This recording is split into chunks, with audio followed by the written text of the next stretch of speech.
Welcome to another episode of Leadership Live, and I am really thrilled to have a very exciting guest with us, Donna Griffith. Welcome. Hi, Donna. Thank you so much for having me. Let me introduce you. Donna Griffith is a corporate storyteller, pitch alchemist for startups, and best-selling author of the book, Sticking to My Story, The Alchemy of Storytelling for Startups. Yay!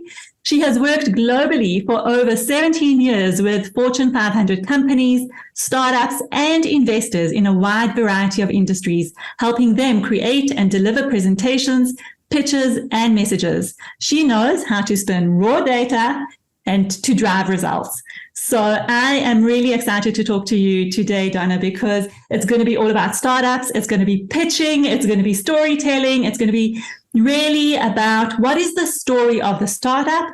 Why is the story of the startup so important? And perhaps even touching on what is different about startups to other more established companies. So I'm going to hand over to you and just talk to us a little bit about the story of a startup. What is so important about it? So somebody once called me the polisher of diamonds, and I take that job very seriously because I work with some of the most extraordinary minds and extraordinary humans out there that have incredible ideas, incredible innovations, incredible visions, but they're a bit rough, like diamonds. And, you can't put a piece of coal on a ring and wear it. I mean, I guess you could, but I don't know. Maybe that will be the fashion one day. Who knows? But unlikely. We need to take even if something as precious as diamonds needs polishing, needs tending to. And the same thing with the startups. You cannot present raw data. You cannot present just, lumps of coal. You have to present the polished piece of the story.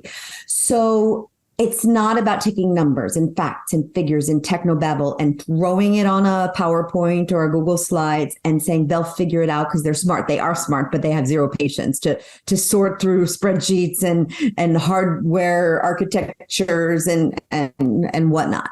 So you have to distill your message in a way that is clear to everyone, that's inspiring, that resonates with them. And that's the magic of stories, because stories resonate. Not just, very in a very kind of heady intellectual way. Yes. Not just intellectual. We're trying to hit on the emotional side of the heart and on the gut. And even the most serious business person or tech person melts a bit when there's a story that reminds them of a time that they were in that situation. And that forges connections, and it's memorable. These are the most amazing things. And I work with companies that I remember their pitches years and years later because they had great stories that we were able to tell. Most of them, it's like a bell curve. Okay. You remember like 10% of the really good ones, 10% of the really awful ones. And then everything else kind of just gets lost in the middle. So you want to be in the 10% of the really good ones. But I can really relate to what you're saying, because even when we look at leadership, we know that our leaders in organizations are really high performers, good at what they do, experts in their field, but that gap between, okay, I understand what I'm talking about, I understand what I want to see happening, and actually communicating it even to your team, to your investors, to your clients is not always such a small gap. In fact, it's sometimes too big, and that needs to be bridged. You understand it is nice. Yes. But if they don't get it, that's not going to get you very far. It's definitely not something you want to bank on them getting. So, and that's where the misunderstandings happen and the miscommunication and, the inability to bring people along, to get the buy-in, to get that understanding. So tell us, what is different about, say, the story of a startup compared to maybe a more established company? Well, I think startups still have a flexibility of knowing, that they need to pivot their story. Things are moving fast, things are changing. Whereas in organizations, like I go in and I work in a large organization today and I'm like, oh, they used to be a startup at some point, but they've forgotten how to communicate in a way that's simple. Like it's like they've layered on all these 3-letter acronyms, OKRs and KPIs and this and that. And it's like, something has been lost of the message. So for me to go into an organization, especially a big one, one of the Meng companies I recently gave a workshop for, and I was just like, but we've been told to do it this way. We've been told to do it that way. And I'm like, I understand, and I totally don't want to disrespect the culture, but at the same time, get back to being that human communicator.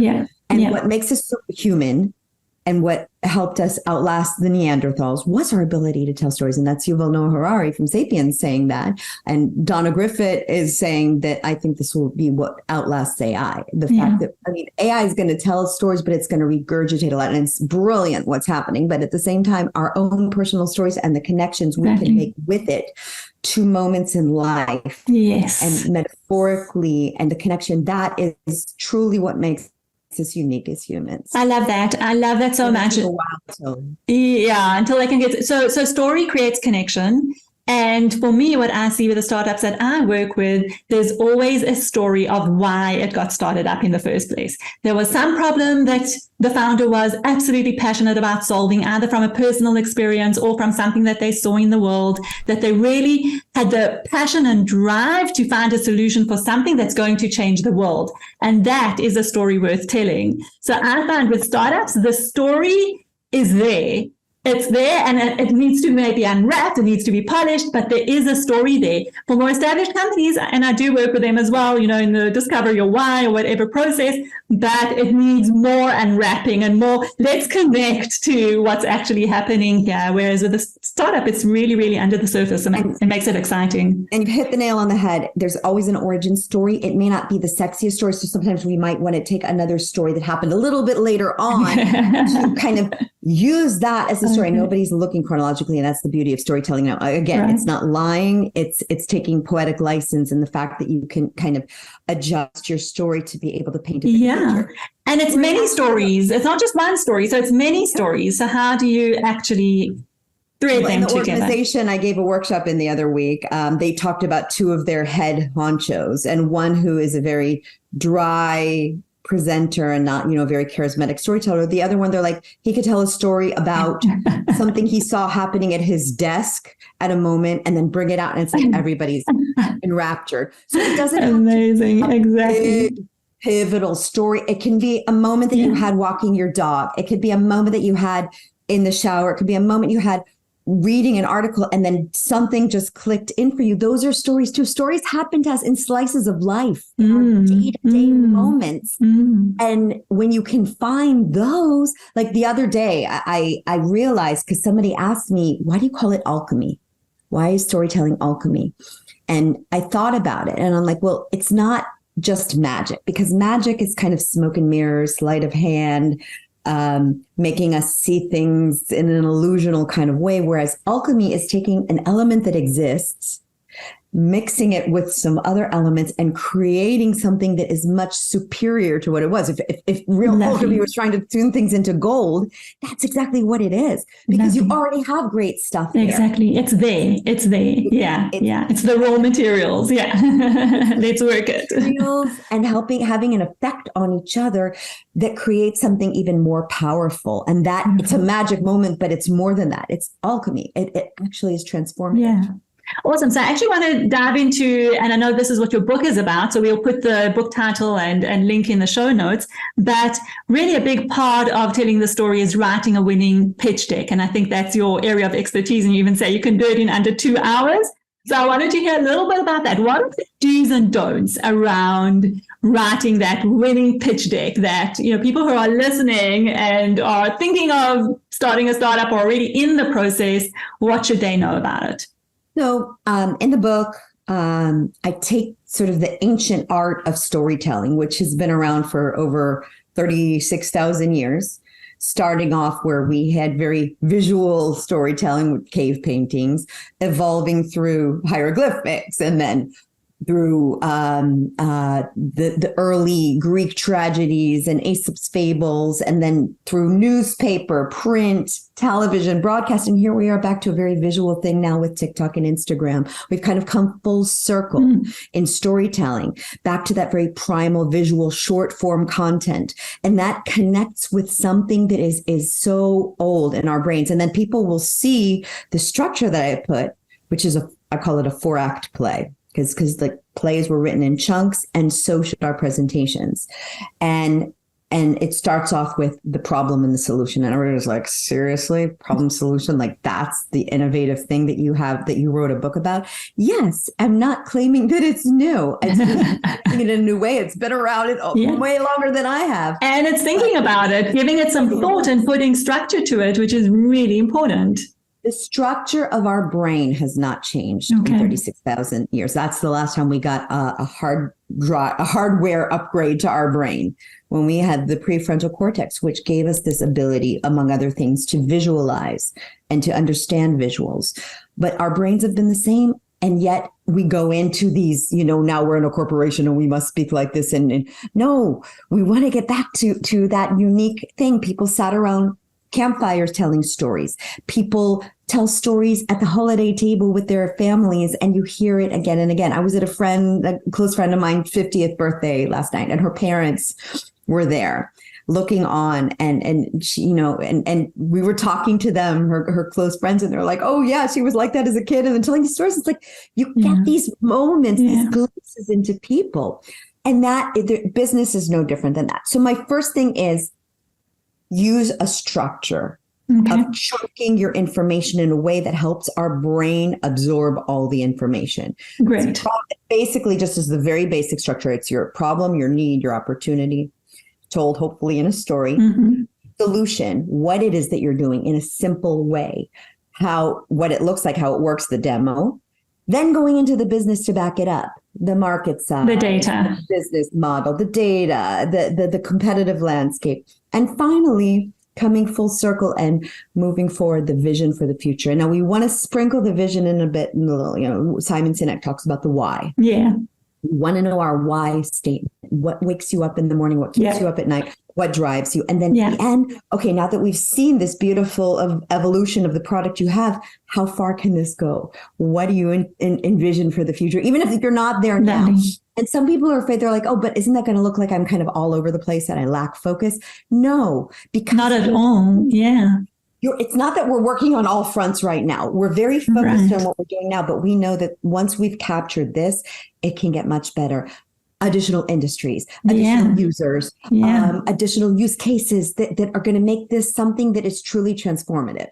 Yeah, it brings to mind a story that I have of a client of mine who's a asset management firm, and they were invited to a conference where they had about, 15 asset management firms coming on to present, and they were each given 15 minutes.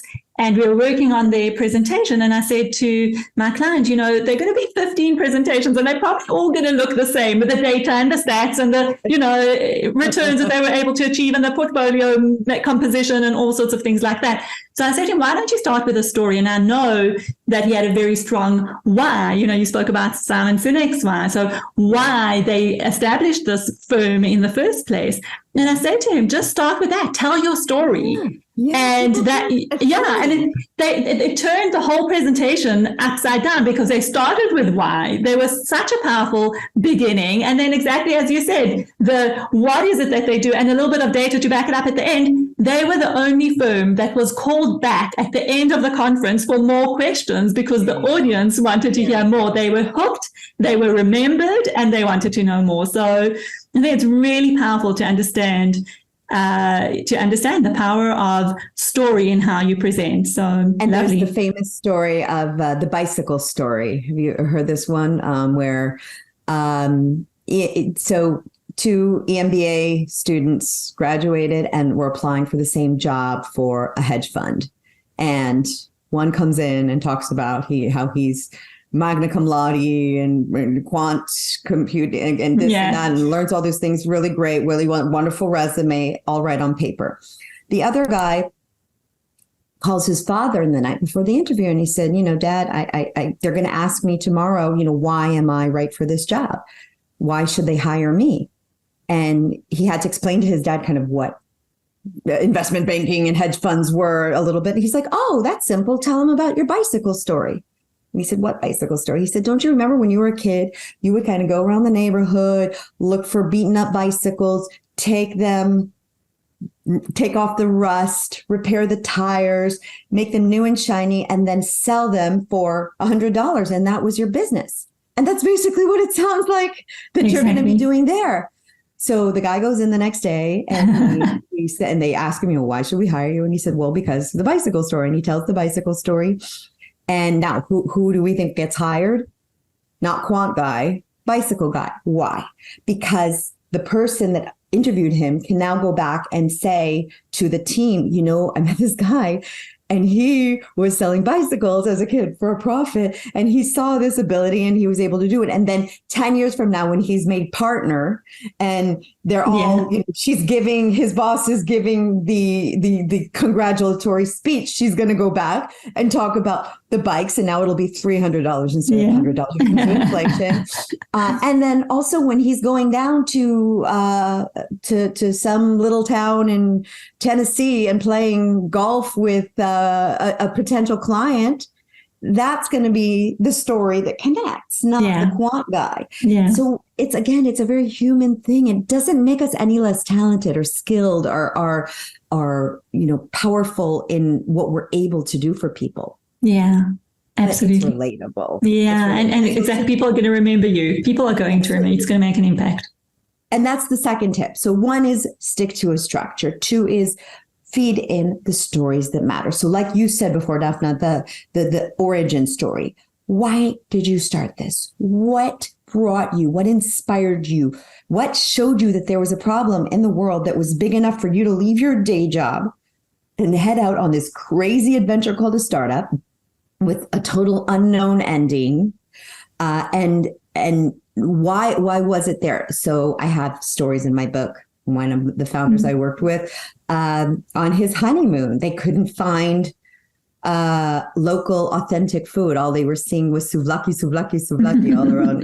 And they ended up being invited to a local family to partake of their local delicacies. And he was like, this is how I want people to travel.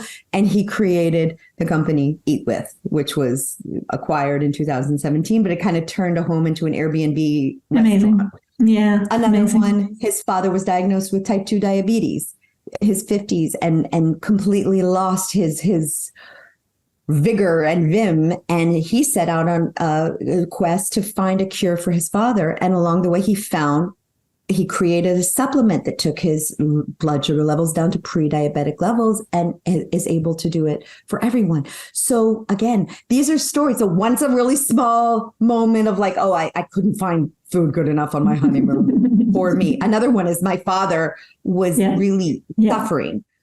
It doesn't make the story any less powerful if it's like how many people go on and vacation? Engaging, of course. It's the ability to relate. It's the ability to say, I've been there. I really get that. I can understand what would drive you to do that and to work hard to get it done. Yeah. Okay. So finding those stories, and it doesn't have to be your own. It can be something that you saw working at your previous workplace. It could be something that a client of yours was experiencing and their miserable lives and existence before working with you. And then how you came and transformed that for them. Yeah. Again, that turns your entire presentation into a story because you're telling it through the lens of this client and how you completely transformed their lives. Lovely. So I think that there's one topic that I really would love to touch on, and that is, pitch decks. We've spoken about, you've given a few tips in terms of what to consider when you're creating the pitch deck. The key thing here is the investors. Everybody wants to know what's on the mind of the investors. And I know that you have some tips for us in terms of what did you talk about when you leave the room?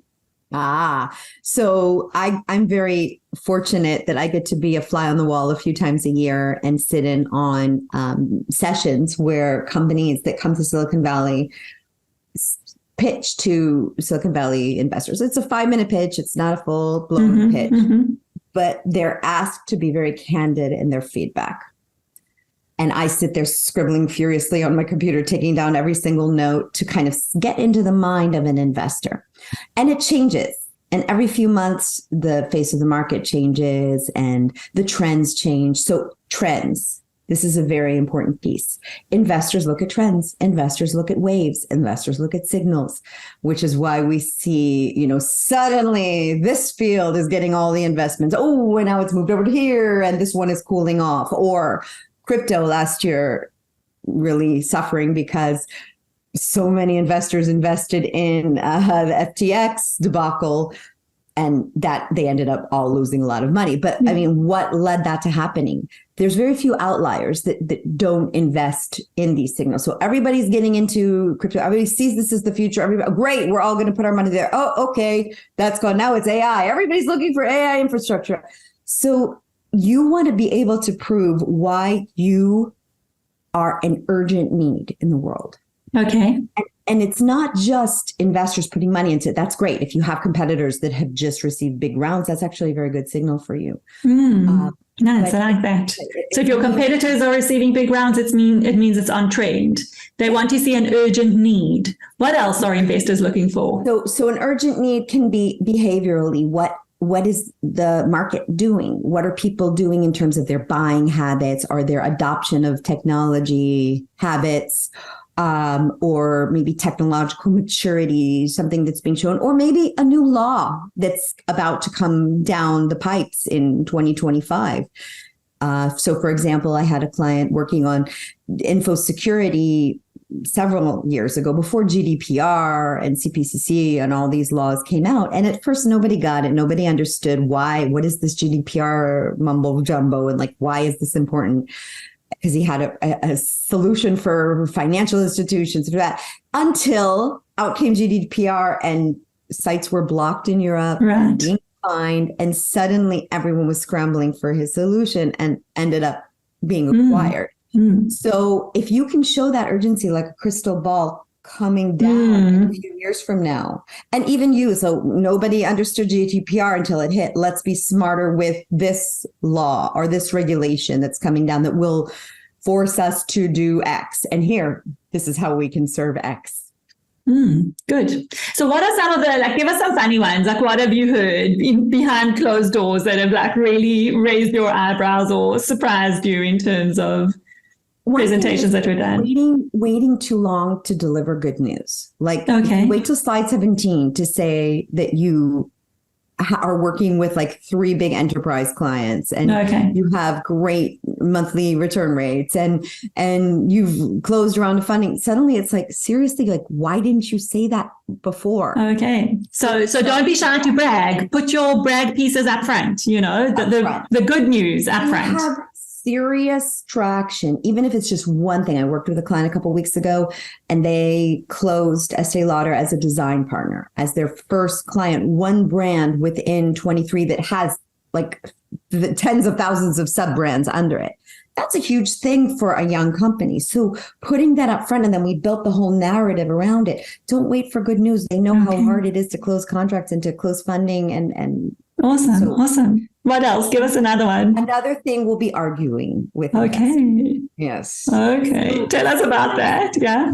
Sometimes I think they ask very kind of triggery questions just to see how you'll respond. A little bit, the kind of contrarian. I love that, because it's sometimes they want to test you, right? They'll ask a question not to see how you answer in terms of content, but how you answer in terms of approach. Okay. Exactly. Nice one. Exactly. So they want to touch on that. And if you give in, and it's like somebody saying, oh, your baby isn't beautiful, your baby's ugly. Why did you say that about my baby? Now, okay, it's not going to get us anywhere. Yeah, right. And it's important to kind of, first of all, not every piece of advice that you get is something you have to immediately implement into your deck or into your product line. Sit with it a bit, hear it, listen for a second, take a breath, and then say, well, I hear what you're saying, and I feel this way. And, you don't have to argue, or you could just say, thank you for that. Or you could just say, you know what, let me check on that. Right. Whatever it is, even if you feel like they're saying the sky is blue, is green with purple clouds right now, and you look up and the sky is blue, why argue about it? It's not going to get you anywhere. So be smart rather than being right, because they're also looking at who you are as a person that they're going to be working with quite closely for the next few years. Right, exactly. They don't want someone who's going to be arrogant and argumentative and flippant. They want someone who is coachable. Wow, I love what you're saying, because it's one thing to have the product idea. It's one thing to know how to present it. And you're saying the third leg here is who you are as a person, because you've got to be, let's say, amiable to work with. So it's not like being a yes person, but it really is being someone who's open to feedback, someone who can hear what's being said, and someone who's handling difficult situations or feedback or conflict in a way that is, okay, we can actually work with this person. That's really important. And again, I'm going to bring it back to leadership because that's a sign of a good leader as well. Absolutely. Absolutely. And it's not easy to sit there feeling like someone is saying something unflattering to you. Of course not. Of course not. It is going to trigger you. And as you say, this is your baby and you've worked really hard on it. And okay, it's like, take a deep breath. Exactly. So we want to take a deep breath. We want to understand what will serve us, and having that split second of self-awareness before you let everything rip is so important. And it's like you feel you've been punched in the gut. Take a breath. Yeah. Take it with grace, smile. And I mean, that just also, there's so many different personalities and styles. And I've seen very harsh and direct investors. I've seen more, nice and doting. And then, it's better to hear feedback than not to hear anything. Of course. If you're getting feedback, it means that you've actually created interest. If you're getting no feedback and they go, thank you very much, we'll be in touch, I think that's actually more problematic. Absolutely. Donna, I know you also have a passion for working with women founders and seeing more women founders coming up the, startup world. And I'd love for you to maybe just say a few things about that, because I know the stats of women founders. How many women founders do we have in our founder landscape? So unfortunately, about 2% of VC funding goes to women-led companies.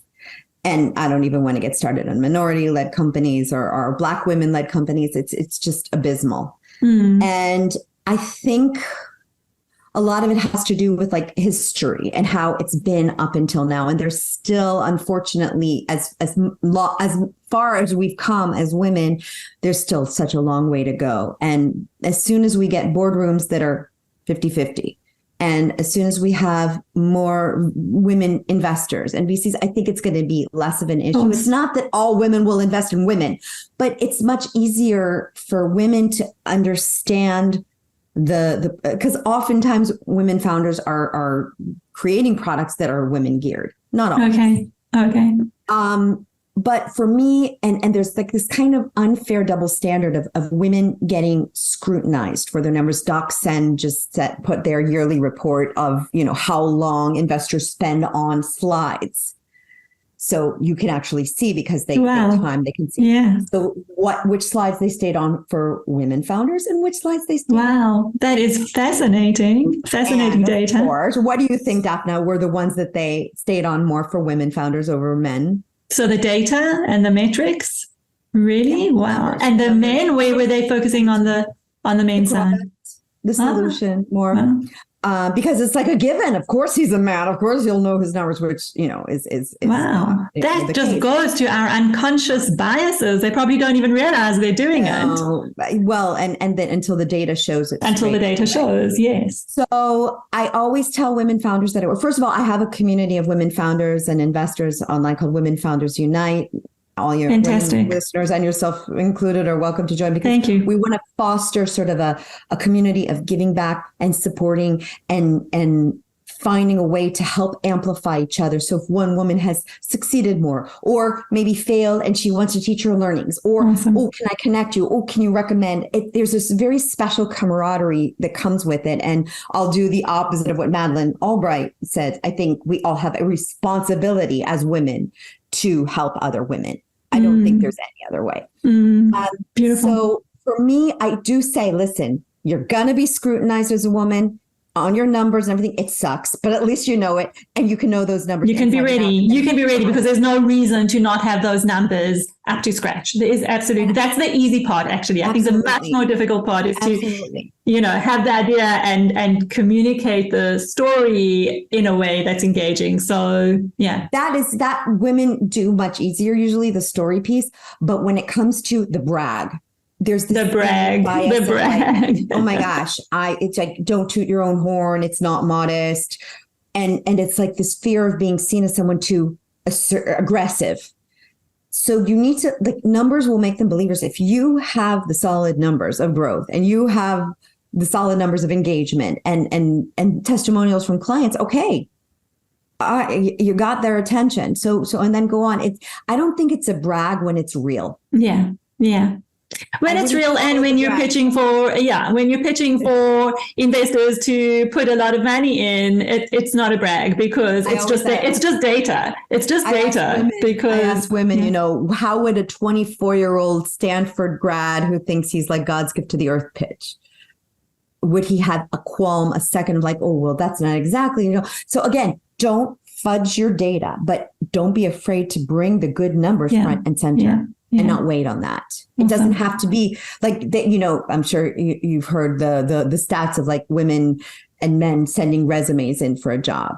A woman will look and say, oh, yeah, I'm maybe a 60% fit. I'm not going to send it. A man will say, oh, I speak English. Oh, I know how to do it. I'm sending it in. Yeah, exactly. Oh, I care. Take more risks, for sure. So I think it's finding a balance somewhere between those two. Exactly. It's being authentic about it, but not hiding it, not, putting it somewhere in the corner because you're not putting it out front and center. I think that's really, really valuable advice.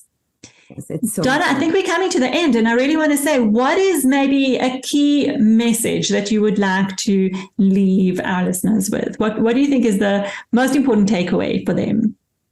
So since my book came out in February, and I called it Sticking to My Story, and that's always been like a phrase that I've had from my workshops and everything, but I think I've only understood what that really means since the book came out, and like hearing other people's responses. Because it's like, okay, so it's a saying, I'm sticking to my story, I'm sticking to it, but stories stick and stories connect. And storytelling is not just telling a joke, breaking the ice. It's truly finding a way in to our overloaded, overtired, overinformed brains and forging connections that matter. So if there's one piece of advice I could give people to take away, it's think about things from the other side's perspective. If you didn't know everything that you know, if you haven't worked on all of this for so long and you were just hearing this for the first time, what would you want to hear? What would connect you? What would engage you? What would build trust with you? Yeah. And write from the reader's perspective and find the stories that stick and resonate with them. Awesome. I love it. And Donna, maybe just to end off with a personal story of yours, is there something that you want to share from your experiences? There's always stories. So how did I even start working with startups? It was through a time that we're similar right now, back in 2008, when we had the big, all the banks were crashing around us, enterprise was imploding. I was doing corporate training at the time only. Like I was working with big organizations in their C-suite and traveling all around the world. And in one fell blow, everything was erased. And it was just like, holy bleep, what am I going to do now? I've never had a 9-to-5 job. I've always been on my own. I was a subcontractor for a company that was sending me in all these workshops. And it was doing this kind of discovery of like, okay, where can I take my skills and talents and then bring it to another audience? And that other audience serendipitously presented itself in the form of a startup. So I was working with a cardiothoracic surgeon who needed work on his professional speeches. And then he showed me 2 medical devices that he created. And he said, can you help me with the investor pitches? I'm invited to present at a big investor conference in New York in a couple of months. And I was like, well, never worked on a startup, but hey, a story's a story. And the rest is his. Wow. I actually ended up presenting on his behalf in 2 5-minute pitches. And then the other companies got up to present. And I was just like, oh my God. They were falling just so off base, getting shot down. And I'm like, why wouldn't they work with someone like me? And then I'm like, oh, wait a minute. And then I found that nobody really was doing storytelling for startups. We're talking 2009. And I'm like, okay, this is my new audience. And then the voices are like, yeah, startups aren't going to pay. Like, yeah, So it's, I think what I want to say here is, even in times of crisis, there's so many opportunities that can happen. So look at yourself, at your story, at your product, at your offering, at your technology, at your services, and say, okay, where is now another audience that really needs me? How can I tweak something? How can I change something? How can I adjust my offering? And also leave yourself open for the messages that the universe is sending out. Because sometimes we can miss it. We can be looking at our phone and miss a great big billboard. Yeah. So don't ignore those moments, and don't listen to the voices that are the voices of like the caring ones that are like, oh, yeah. Yeah. The ones that sow seeds of doubt into you. And you know what you're saying is really relevant, because we are in the midst of an economic downturn. And again, I think difficult to pitch and get investment. It's much more challenging in terms of business and doing business, and all of that pivoting and storytelling can really help to see where you're going to go with it. What's going to be your next move?